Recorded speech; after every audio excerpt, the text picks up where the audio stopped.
nous allons livrer une guerre économique et financière totale à la Russie. Nous allons donc provoquer l'effondrement de l'économie russe. Eh bien, bonjour mes amis et bienvenue sur ma chaîne YouTube destinée à vous parler de questions générales. Et j'ai tellement de choses à vous dire parce que ça fait longtemps que je n'ai pas fait de vidéo sur cette chaîne. J'étais occupé plutôt sur ma chaîne thématique qui parle de films, de séries, de documentaires. Donc là, aujourd'hui, ça serait plutôt pour vous parler de choses générales. Donc je voulais vous parler de l'effondrement qui va avoir lieu sans doute en hiver. Donc on arrive effectivement vers une crise d'énergie assez grave, même très grave, qui concerne l'électricité et le gaz, non pas uniquement du fait à la guerre entre l'Ukraine et la Russie, mais également aux choix politiques qui ont été faits depuis ces dernières années, surtout depuis François Hollande, mais accentués donc par Emmanuel Macron, qui a fait fermer donc plus de la moitié des centrales nucléaires. Donc ils ont demandé à EDF d'embaucher des gens pour fermer les centrales nucléaires, au lieu de les maintenir, au lieu d'embaucher des gens pour maintenir les centrales nucléaires en activité, ce qui fait que on a moins de la moitié des centrales nucléaires actuellement qui sont en fonctionnement, et ce qui fait que on n'exporte plus d'électricité, mais on en importe. Donc avant Macron, on exportait l'électricité, EDF était numéro 1 dans le monde en fait, au niveau des performances, au niveau de l'exportation d'électricité. Et aujourd'hui, donc, on doit importer effectivement l'électricité et on va pas avoir assez de gaz russe à faire brûler donc pour l'hiver parce que, comme vous le savez peut-être pas, mais les panneaux solaires et les éoliennes ne produisent pas assez d'électricité, surtout en hiver, parce qu'il n'y a pas assez de soleil l'hiver et parce qu'il n'y a pas assez de vent non plus l'hiver pour faire tourner les éoliennes, ce qui fait que le parc d'éoliennes en France et le parc de panneaux solaires ne représentent moins de 5% de la production de l'énergie, enfin de ce qu'on a besoin en électricité, donc pour faire tourner donc les entreprises et pour donner l'électricité aux particuliers. Donc le gouvernement va être obligé de délester, de faire du délestage, c'est-à-dire de demander aux entreprises de fermer, et c'est déjà le cas à cause notamment des augmentations du prix de l'électricité. Donc on a déjà des entreprises qui ont décidé de fermer actuellement parce qu'ils ne peuvent pas assurer les coûts actuels de l'électricité, sachant qu'on est passé de 35 € le mégawattheure à plus de 1000 € le mégawattheure. Voilà. Donc c'est une augmentation énorme, mes amis, et donc les entreprises ne peuvent pas assumer. Donc là, aujourd'hui, le problème qui nous concerne tout de suite, et pas dans le temps, c'est comment on fait sans énergie pour que notre économie ne s'écroule pas. Pas de plan B, pas d'alternative. La seule alternative, c'est la destruction de la demande. Donc c'est concrètement ce qu'on appelle l'effondrement. Beaucoup de piscines ferment. Il faut dire que une piscine, ça consomme autant que 1000 foyers, donc que l'électricité de 1000 foyers. Donc effectivement, moi je dirais que toutes les piscines municipales doivent fermer cet hiver pour protéger effectivement les particuliers qui ont besoin d'électricité pour leurs ordinateurs, pour la télévision, pour se chauffer, pour la cuisine, etc. Je pense que le plaisir de certains, comme les piscines municipales, doivent passer après la nécessité de la plupart des gens.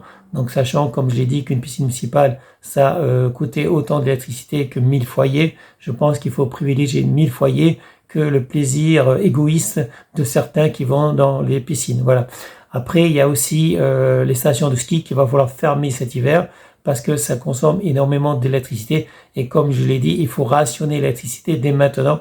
On sait qu'on n'aura pas assez d'électricité, on sait qu'on n'aura pas assez de gaz à faire brûler, on sait qu'on n'a pas assez de charbon non plus à faire brûler pour compenser la perte qu'on a donc au niveau de l'électricité à cause des centrales nucléaires, comme je l'ai déjà dit, qui ont été fermées par Emmanuel Macron, et à cause du gaz russe qu'on ne peut plus importer parce qu'on a décidé de s'en prendre à la Russie, voilà, tout simplement, enfin pas nous, mais nos dirigeants incompétents, français et européens, ont décidé de s'en prendre à la Russie et de donner des armes à l'Ukraine pour prolonger cette guerre, voilà, cette guerre qui va être prolongée indéfiniment, parce que c'est ce qui se passe, mes amis, une guerre éclair qui ne va durer pas plus de 2 ou 3 mois, c'est en train de se prolonger, est parti pour durer pendant des années avec les conséquences désastreuses qui sont en train d'avoir lieu, mes amis. Donc pénurie au niveau de l'essence, pénurie au niveau du gaz, pénurie au niveau de l'électricité.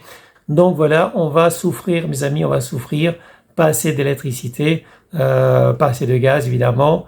des problèmes alimentaires du fait de cette guerre qui dure et qui va durer encore longtemps entre la Russie et l'Ukraine, puisque l'Ukraine est aidée par les États-Unis et par de nombreux pays européens. Voilà, on leur livre des armes, on leur donne de l'argent, ça nous coûte des milliards et ça va nous coûter encore plus parce qu'on va perdre nos industries. Voilà, nos entreprises vont devoir fermer, on va devoir mettre au chômage énormément de personnes, on va devoir compenser. En fait, le gouvernement va donner des chèques, va rationner, mais aussi donner des chèques de l'argent pour essayer de faire passer la pilule, mes amis. Donc, en fait, Macron nous entraîne dans une déchéance totale. Mais je voulais également parler, en fait, il y a deux volets. Je voulais parler également du planning familial qui dit que les hommes peuvent être enceintes. Et voilà, peut-être qu'on va avoir désormais autant de droits que les femmes, nous les hommes, puisque nous les hommes, on ne pouvait pas être enceintes avant. On ne pouvait pas non plus avorter. Le planning familial dit que nous les hommes, on a le droit d'être enceintes, on peut être enceinte. Et nous, les hommes, on peut aussi avorter. Mes amis, je vous mettrai quelques extraits. Simplement, en fait, que les hommes peuvent être enceints. Oui. C'est tout. Et les hommes peuvent avorter aussi. Moi, j'aurais Exactement. préféré une affiche qui dit que les hommes peuvent avorter. Donc, c'est ce que je voulais vous dire. En fait, c'est la décadence comme la romantique. Il y a eu la décadence, la romantique, et ce qui a entraîné donc la chute de l'Empire romain. Eh bien, il y a actuellement, en fait, la décadence de l'Europe, la décadence de la France. Et c'est la chute, effectivement, ça va être la chute de la France et de l'Europe, tout simplement, mes amis. Parce que vous voyez que l'euro, il a plombé, il est tombé très très bas, mes amis. Et l'euro va sûrement disparaître ou ne représentera pratiquement plus rien, mes amis, au profit évidemment du dollar. Et c'est une guerre, effectivement, que les Américains livrent à la Russie par l'intermédiaire de l'Europe. Mais la Russie s'en sort quand même assez bien. Le rouble a pris de la valeur et la Russie a des partenaires comme l'Inde, comme la Chine, comme d'autres pays, l'Arabie Saoudite par exemple. L'Arabie Saoudite, il faut savoir que ce pays achète du pétrole russe pour nous le revendre à nous. L'Inde achète du gaz russe pour nous le revendre à nous. Et en fait, la Chine également d'ailleurs. Donc en fait, tous ces pays qui sont des pays partenaires à la Russie achètent effectivement la production qui avant été livrée à l'Europe pour nous la revendre, mais à un coût beaucoup plus élevé. Notamment, par exemple, quand on fait liquéfier le gaz, ça coûte beaucoup plus cher. On le conditionne donc pour le rendre liquide et on le reconditionne également à l'arrivée pour le rendre gazeux. Donc effectivement, si vous faites deux opérations au lieu de n'en faire aucune, ça coûte forcément plus cher. Avant, on avait donc des gazoducs, donc on avait effectivement des acheminements donc par pipeline, par tuyau en fait, qui nous amenaient directement le gaz de Russie donc à l'Europe, à la France. Maintenant, il faut passer par des bateaux qui amènent du gaz liquide parce que le gaz, il s'en va donc en Chine, il s'en va dans d'autres pays et il revient petit à petit, mais doucement, en quantité moindre et très très cher. Il revient doucement donc en Europe à un prix exorbitant, mes amis. Donc c'est comme ça qu'on se fait avoir. La France, la population française est en train de se faire avoir parce qu'elle a élu des dirigeants incompétents. Il faut bien le dire, mes amis. On a vu ça avec la crise du Covid et on le voit actuellement maintenant. Des gouvernements en fait qui ne pensent qu'à leur profit, qu'au profit de leurs amis. Par exemple, quand on voit que EDF, ça marchait très bien avant Macron, mais que Macron a décidé de donner à ses amis des entreprises qui pouvaient vendre de l'électricité sans en produire, c'est-à-dire qu'ils avaient le droit de racheter à EDF de l'électricité à un coût en dessous du prix, en dessous de la valeur réelle.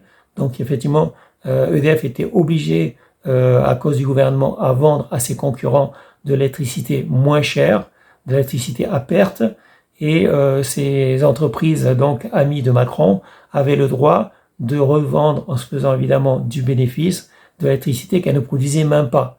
Et maintenant, comme ces entreprises sont dans la merde, elle va se débarrasser donc des clients, évidemment, des clients. On a demandé aux clients de retourner chez EDF, mais en attendant, ils sont empochés un pactole, ils sont empochés beaucoup d'argent, mes amis. Ça, c'est des entreprises bidons, c'est des entreprises parasites qui vivaient sur le dos d'EDF, voilà, tout simplement. Donc, en fait, on a bien vu avec les cabinets conseils de Macron que, effectivement, Macron renvoie l'ascenseur.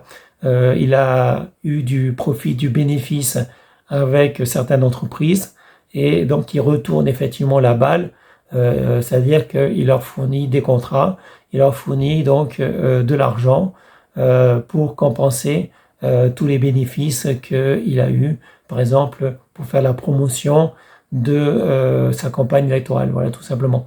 Donc en fait, c'est du copinage qu'on avait déjà vu à la gauche, mes amis. C'est pas nouveau, le copinage existe depuis un certain temps. C'est pas Macron qui l'a inventé, mais Macron a tiré le maximum de bénéfices du copinage.